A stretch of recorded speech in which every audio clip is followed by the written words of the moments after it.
यो आज हामीले जुन इसान बाल तथा महिला अस्पतालमा हामीले एउटा बच्चाको लागि चाहिँ नयाँ रोग पत्ता लाग्यो भनेर जुन प्रेस मिट गर्न लाग्नु तपाईँले यो कस्तो रोग हो, कस्तो व्यक्तिले लाग्छ, त्यो सरसर्ती चाहिँ आम जनतालाई बुझ्ने भाषामा चाहिँ अलिकति बताइदिनुहुन्छ कि?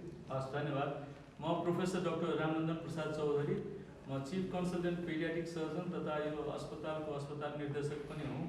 म आज यो जुन प्रेस मिटबाट जुन यहाँलाई यो प्रेस मिट गर्न गइरहेको छु, त्यसको उद्देश्य चाहिँ यो नानोमा हुने यो समस्याको यो पेन्क्रियाटिक क्यान्सर भन्छन्, त्यो चाहिँ बच्चालाई एकदमै रेयर किसिमको रोग हो। यो चाहिँ 40 लाखमा एकजना बच्चालाई हुन्छ। यो 40 लाखमा? हजुर, 40 लाखमा एकजना बच्चालाई हुन्छ। यो विश्वकै लागि हो कि नेपालमा मात्रै हो? यो डाटा विश्वकै डाटा हो। नेपालमा त हाम्रो किनकि यति अनौठो किसिमको दुर्लभ किसिमको रोग छ कि हामीसँग कुनै डाटा चाहिँ छैन। त्यसले गर्दा यो 40 लाखमा एकजना हुनुको मतलब त एकदमै रेयर हो। अनि यो रोगको बारेमा जुन पेन्क्रियासको हेडको क्यान्सर भन्छ, ट्युमर भन्छ, जुन चाहिँ ठुलो मान्छेमा बढी कमन हुने हो। ठुलोमा चाहिँ अलिकति अब पेन्क्रियासको रोगहरू हुने अथवा अल्कोहोलिक रक्सीहरू खाने अथवा अरू बिना कारणको पनि हुँदो रहेछ, त्यस्तो मान्छेहरूलाई बढी हुन्छ। त्यो इन्सिडेन्स पनि कमै छ। तर बच्चामा मेरो अब यो 26 वर्षको पेडियाट्रिक सर्जरीको क्यारियरमा म अहिलेसम्म यो दोस्रो केस नै म देख्दैछु। यो दोस्रो केस? हजुर। योभन्दा पहिले पनि आजभन्दा 6 वर्ष अगाडि 6 वर्षकी महिला नानुमै इसानमा हामी प्रथम सर्जरी गरेका थियौँ 6 वर्ष अगाडि। त्यसपछि चाहिँ यो 6 वर्षपछि चाहिँ यो दोस्रो केस पाइरहेको छ। सो एकदमै रेयर किसिमको ट्युमर हो।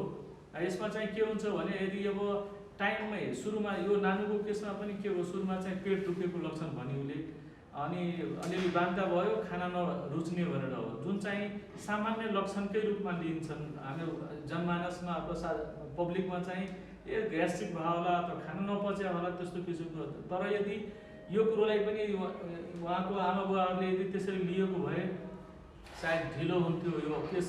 म अलि डिटेल्समा यहाँलाई बिस्तारै भन्छु। तर उहाँले अलिक त्यो भएपछि यहाँको नेपाल मेडिकल कलेजमा लगेर त्यहाँ भर्ना गर्नुभयो, जहाँ चाहिँ त्यो भिडियो एक्सरेमा शङ्का गर्यो त्यो बेला एउटा डल्लो ट्युमर हो भनेर। तर यो यति बच्चामा चाहिँ रेयर किसिमको ट्युमर हो कि तपाईँको अलिकति हामीले पनि मैले चाहिँ भनौँ 28 वर्षदेखि पेडियाट्रिक सर्जरी गरेर बसिरहेको छु। हो नै भने किनकि कसैको बारेमा क्यान्सर हो भने भन्न त अलिकति अप्ठ्यारो लाग्छ। यदि अब भन्यो भोलि अब अर्कै किसिमको कुरा निस्किदियो भने चाहिँ पनि स्योर थिएनौँ। त्यसपछि चाहिँ उहाँहरू चाहिँ अब के गर्नु भने अब हामी त्यसपछि उसको चाहिँ अब अल्ट्रासाउन्ड गरेपछि हामी चाहिँ सिटी स्क्यान गरायौँ। सिटी स्क्यानमा पनि त्यस्तै किसिमको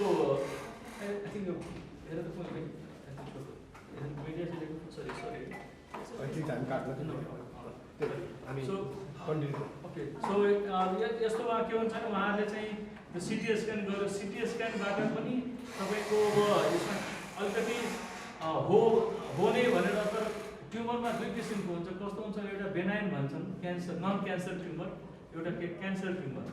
नन क्यान्सर ट्युमर हो भने हरेक केसमा सर्जरी नै गर्नुपर्छ भन्ने छैन, हामी इग्नोर गरिदिन्छौँ, वेट गर्न मिल्छ भने भन्छौँ। तर यदि क्यान्सरको शङ्का लाग्यो भने हामीले अब त्यसलाई कन्फर्म गर्ने तरिका बायोप्सीबाट हो, एफएनएसी भन्छ, सानो निडलबाट बायोप्सी गर्छ, त्यो एउटा तरिका हो। तर नानुको जुन ट्युमर थियो, जुन ठाउँमा लोकेटेड थियो, त्यो चाहिँ एफएनएसी गरेर सम्भव चाहिँ थिएन। सो त्यसमा हामी फर्दर के गर्ने भनेर उसलाई भर्ना गऱ्यौँ। हामी भर्ना गरेर अरू वर्कआउट गऱ्यौँ। अनि एउटा नयाँ पद्धतिबाट जुन चाहिँ बहुतै अहिले रिसेन्टली भइरहेछ, इन्डोस्कोपिक अल्ट्रासाउन्ड भन्छन्। अहिले जुन नर्मल भिडियो चाहिँ बाहिरबाट गर्दो रहेछ, उसको केसमा चाहिँ बेहोस पारेर उसलाई यो मुखबाट चाहिँ इन्डोस्कोप छिराएर पेटमा पुगेर अनि त्यसबाट स्पेसल अल्ट्रासाउन्ड, इन्डोस्कोपिक अल्ट्रासाउन्ड भन्छन्, त्यो चाहिँ धेरै कन्फर्मेटरी हुन्छ। अनि त्यो हामी गरेर त्यसबाट चाहिँ कन्फर्म भयो कि होइन यो जुन हिसाबको ट्युमर पाइयो, जुन हिसाबको ट्युमरले चाहिँ मेरो शरीरको पेटको ठुलो नसालाई लिएको थियो, टाँसेको थियो, अनि उहाँले चाहिँ यो क्यान्सरै हुनसक्छ भनेर भरि शङ्का गरेको भएर त्यसपछि हामी ग्रुप डिस्कसन गऱ्यौँ। बिकज यो जटिल सर्जरी हो, 7 घन्टा लागेको थियो हामीले गर्नको लागि। सो हामीले चाहिँ सबैसँग बसेर रियली के छ भनेर अनि म्याक्सिमम कन्सेन्सस भयो कि नो, यसलाई सर्जरी नै गर्नुपर्छ भनेर। त्यसपछि हामी यो जटिल सर्जरी हो, हामी 3 प्रकार त रगतको व्यवस्था गरेका थियौँ।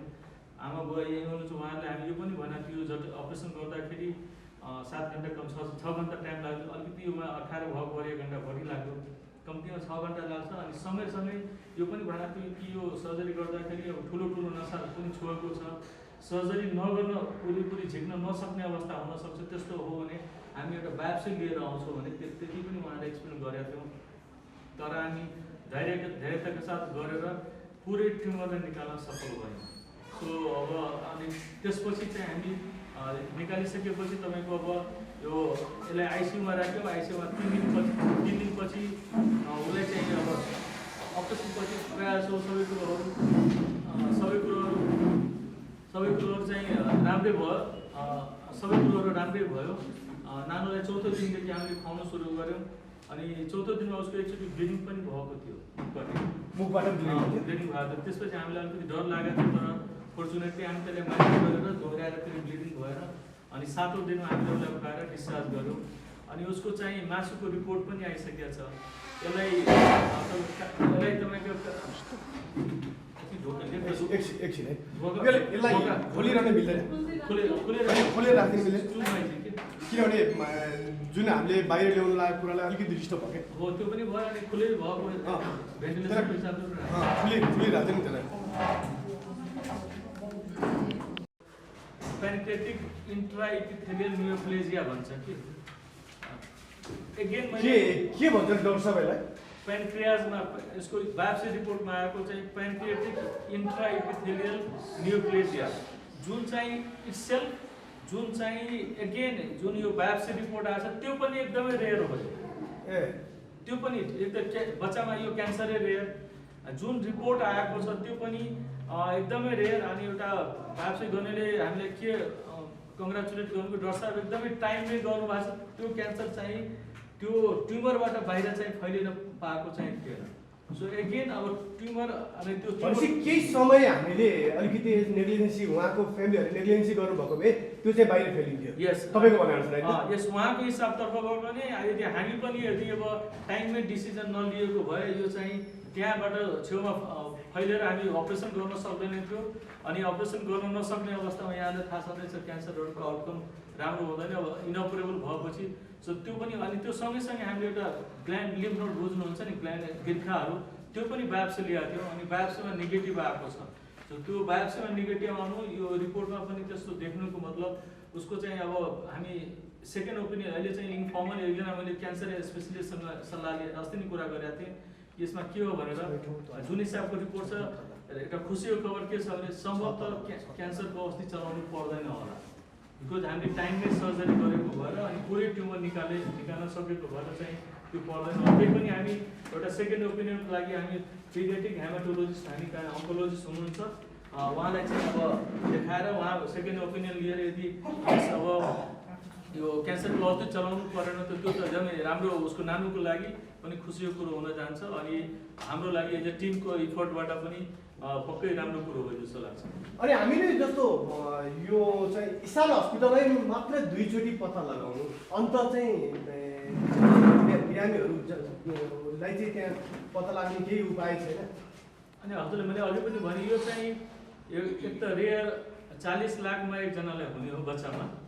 अनि यो पनि एउटा सस्पिसन हुन्छ जबसम्म एउटा अङ्ग्रेजीमा के उखान छ भने I see what mind knows भनेर, आँखाले त्यही कुरोलाई हेर्छन् दिमागमा हामी सो अथवा I see what brain suspect, शङ्का गर्नुपर्छ यो हुनसक्छ है भनेर त्यो सोच्यो भने मात्रै हो हामी यसलाई टाइमली डिटेक्ट गर्न सक्छौँ। अनि टाइमली चाहिँ त्यो त्यही एक्ज्याक्टली भएको हो।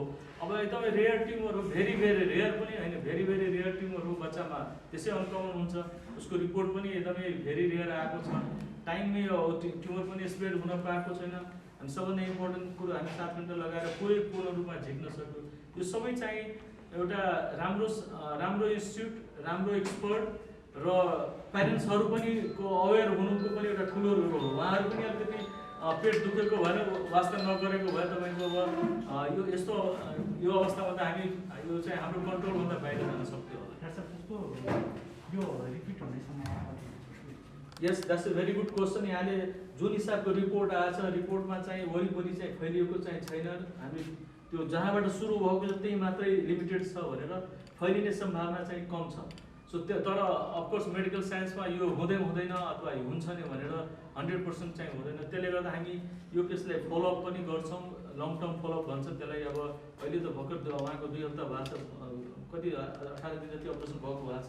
अहिले हामी उहाँलाई अन्कोलोजिस्टको पनि ओपिनियन लिन्छौँ, उहाँको पनि के सल्लाह हुन्छ। कहिलेकाहीँ के हुन्छ भने रिपोर्टमा ठिक छ सबै निकाल्न सक्यौँ, तर होइन फैलिने चान्सेस पनि कहिलेकाहीँ हुनसक्छ भने त्यसमा केमोथेरापीको रोलहरू के हुनसक्छ, त्यो हामी त्यसको पनि सल्लाह लिइरहेछौँ।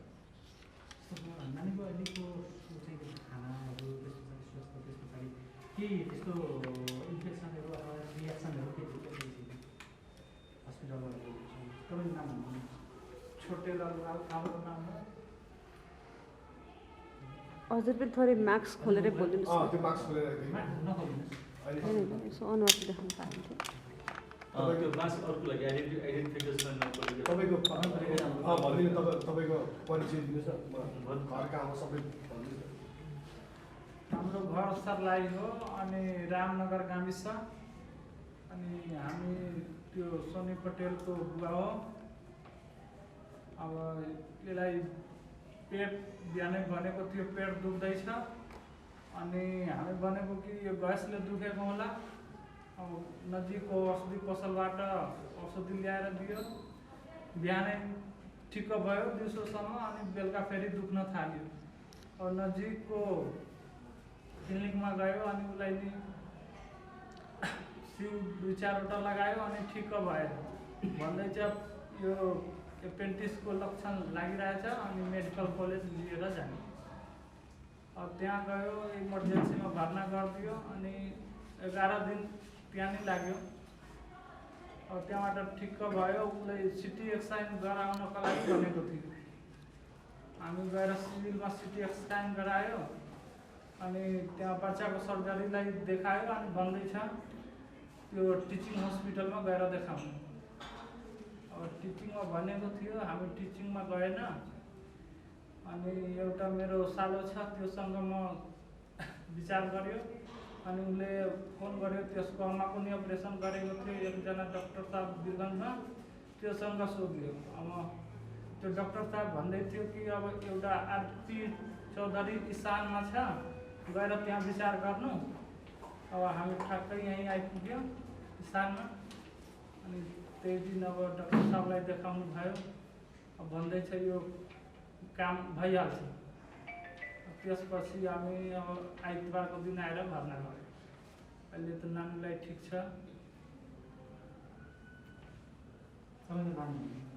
हाम्रो नाम छोटेलाल राव। यो नानीमा पहिले पनि यस्तो लक्षण थियो कि फर्स्टचोटि देखिएको? यो त्यो 12 वर्षको भइसक्यो, आजसम्म पेट नि कहिले दुखेको थिएन। फर्स्टचोटिमै यस्तो भएको रहेछ भित्र? फर्स्टचोटिमा यस्तै भयो। पेट पहिला अलिअलि दुख्थेन नानु? अलिअलि दुख्थ्यो, नभनेको तिमीले?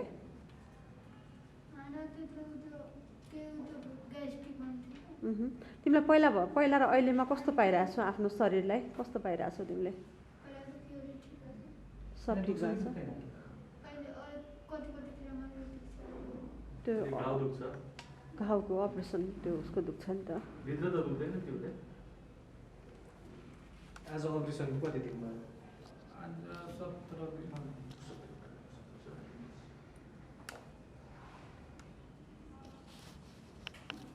त्यस्तो पेट यो त हाम्रो पेटको पछाडिको भागमा त्यो बाहिरबाट छाम्दा पनि केही पनि छैन, केही पनि। त्यो प्यान्क्रियाज भने हाम्रो यो पेटको पर्खाल हुन्छ, यो इन्टेरियर एब्डोमिनल वाल भन्छौँ, अनि पोस्टेरियर एब्डोमिनल वाल भन्छौँ। त्यो ठ्याक्कै जुन मेरुदण्डको ढाडाको हड्डी ठ्याक्कै त्यसमाथि नै हुन्छ त्यो प्यान्क्रियाज भने। खानाहरूमा रोक्ने गर्ने त्यस्तो? यस, यो नगरेको भए त उसको चाहिँ खानै पास हुँदैन थियो, जन्डिस हुन्थ्यो त्योभन्दा पहिले। अनि जन्डिस भएर तपाईँको अब त्यहाँबाट रोग सरेर, किनकि त्यो त पित्तको नलीसँग जोडेको हो नि, त्यो ब्लक भएको भए जन्डिस हुन्थ्यो। जन्डिस भएपछि लिभरमा सर्ने, लिभरसम्म पुग्ने, त्यसपछि यदि ढिलो भयो भने त तपाईँको अब जन्डिस बढेर उसको चाहिँ अब भन्छ नि स्टेज 4 भन्छ नि, पुरा शरीरमा फैलिने, त्यो चाहिँ कहिलेकाहीँ त्यो पनि हुनु चाहिँ धेरै धेरै ढिलो भएको भयो। जस्तो हजुरहरूले एक्जाम्सन गर्दाखेरि लगभग कति जति भयो? कति भयो सुरुको रहेछ? यो चाहिँ जुन 2 यो अब यहाँले भने अघि 3 × 3 सेन्टिमिटर भने सानै देख्छ, तर जुन उसको ट्युमरको लोकेसन छ नि प्यानक्रियाजको हेड अफ द प्यानक्रियाज भन्छ, त्यो ट्युमर हो, त्यो ठाउँको लागि धेरै ठुलो। हामी सर्जरी गर्दा पनि एक टाका चाहिँ अब सकिँदैन गर्न, किनकि जुन हिसाबले त्यो ट्युमरको पछाडि ट्युमरले चाहिँ पछाडिको ठुलो नसाले लिएको थियो, त्यो त अपरेसन गर्दाखेरि अलिकति पनि छोएको भए त यति ब्लिडिङ हुन्थ्यो कि त्यो बचाउनै नसक्ने अवस्था। त्यहाँदेखि एकचोटि हामी चाहिँ अब भयो बायोप्सी लिएर निस्कौँ भनेर सोचिरहेको थियौँ, त्यो पनि लेट्स हेभ अनदर ट्राई, अलिकति बिस्तारै गरेर गरौँ।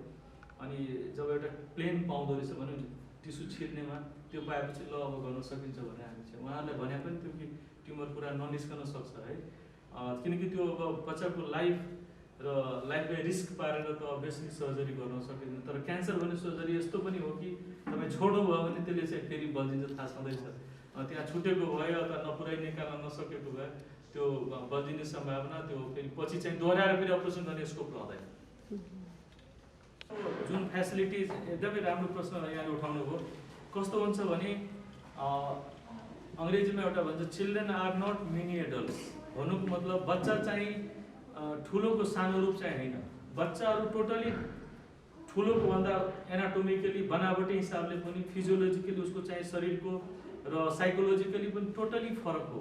सो त्यही भयो यहाँले भन्नुभयो भने अब विदेशतिर त के छ 14 होइन 18 वर्षसम्म पेडियाट्रिक एन्ड एडोलेसेन्ट सर्जरी भन्छ कि एडोलेसेन्ट मिन्स 14 देखि 18 वर्षको एडोलेसेन्ट एज ग्रुप हो।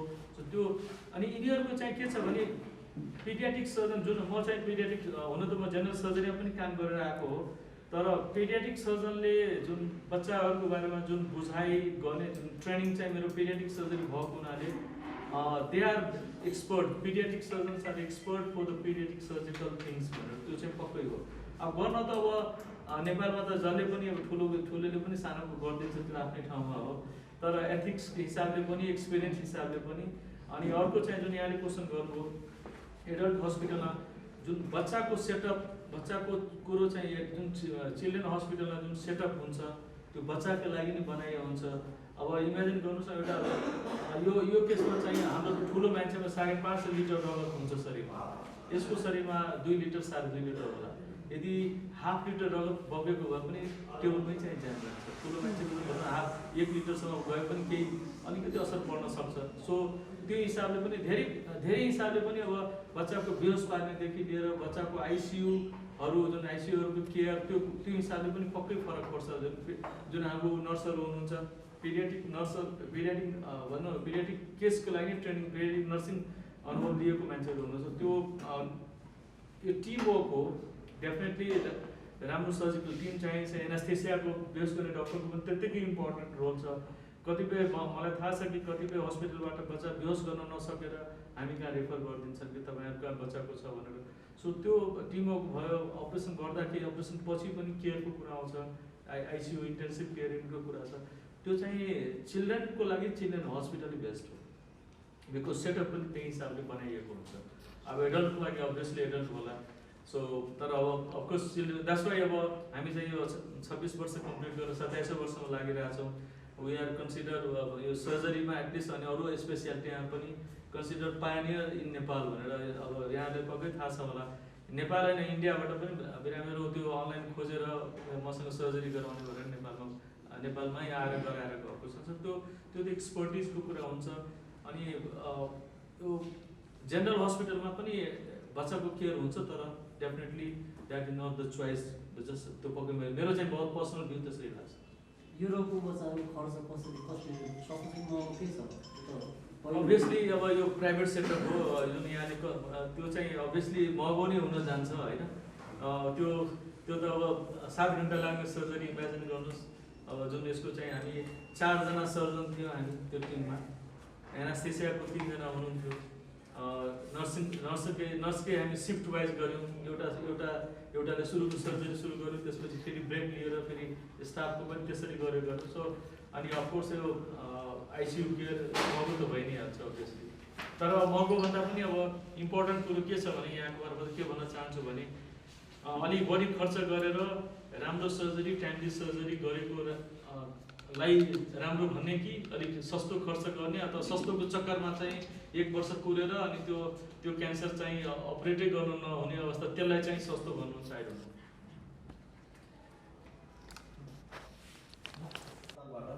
यो बच्चाको लागि उज्जवल भविष्यको लागि कामना गर्नुभयो होइन, त्यसको लागि हामीहरू पनि तपाईँलाई धेरै थ्याङ्क यू बनाइदिन्छौँ होइन। र यस्तो कामहरू चाहिँ यो हस्पिटलले जुन अहिलेसम्म 2 चोटि आयो भन्नुपर्छ होइन, 2 चोटि 80,000मा 1 जनालाई हुन्छ भन्नु होइन, 40 लाखमा 1 जनालाई हुन्छ भन्नु थियो। त्यस्तै गरी यो चाहिँ अब हामीले पनि सोच्ने पनि हो कि यो दुईटै केस इसान हस्पिटलमा आउनु भनेको चाहिँ नेपालमा रहेको इसान हस्पिटल बाल मैत्री हस्पिटलमा मध्ये सबभन्दा राम्रो रहेछ भन्ने कुरा चाहिँ हामीले प्रश्न पनि गर्न सकिन्छ। त्यो चाहिँ त्यही होला, मलाई त्यस्तो लाग्छ कि त्यो कोइन्सिडेन्स पनि हुनसक्छ। त्यो चाहिँ जुन उहाँले अघि पनि बुवाले भन्नुभयो नि, अब कता बिरगन्जमा सोद्धाखेरि डाक्टर आरपी चौधरीलाई गएर इसाना भेट्नु भनेपछि एउटा भनौँ न अरू कहीँ नजानु, उहाँहरू डाइरेक्टै यहीँ आउनु। इभन योभन्दा पहिलो केस पनि त्यस्तै किसिमको छ। अब जुन मैले इन्डियावाला पनि मेरो प्रोफाइल हेरेर इन्डियामा वेबसाइटमा हेरेर उनीहरू चाहिँ खोज्दै यहाँ आइपुगेका छन्। सो त्यो यहाँले भने जस्तै त्यो त अब त्यो हामी चाहिँ यो कमाउन चाहिँ 27 वर्ष हामीलाई यो अस्पताललाई लाग्यो। सो वी आर भेरी यो गुडविल कमाउन लागि 27 वर्षको समय लाग्यो। जस्तो मैले हजुरको कुरा काटेँ होइन, एकजना चितवनबाट एक बच्चा मैले रिफर गरेको थिएँ हजुरलाई। त्यो जुन बच्चा पेट दुख्यो भनेर आएको बच्चालाई त्यो जुन हजुरले त्यो शल्यक्रिया गरेर पठाउनु भयो, त्यो बच्चा अहिले राम्रो छ के गर्छ हजुर? होइन त्यो राम्रो छ। तपाईँले मैले फिडब्याकमा त्यो बच्चा राम्रो भन्नु त्यो याद छ? हो ब्याट बोला राम्रो गरेको छ। राम्रो गरेको रहेछ। धन्यवाद सर। त्यो दिन पनि मैले सिडी गरेको भनेको छु। जस्तो यो 6 वर्ष अगाडि यो केस हेर्दाखेरि चाहिँ पछि चाहिँ केसलाई फलोअप गर्नुभयो कि गर्नु भएन, पहिलेको केस चाहिँ कस्तो रह्यो हेर्दाखेरि? होइन एकदम फलोअप गरिरहेको छ। हामी चाहिँ लास्ट फलोअप 1 वर्ष अगाडि गरेको थियो। नानु चाहिँ राम्रै गरिरहेछ। ठिक छ। हस् डाक्टर साहब, नमस्कार।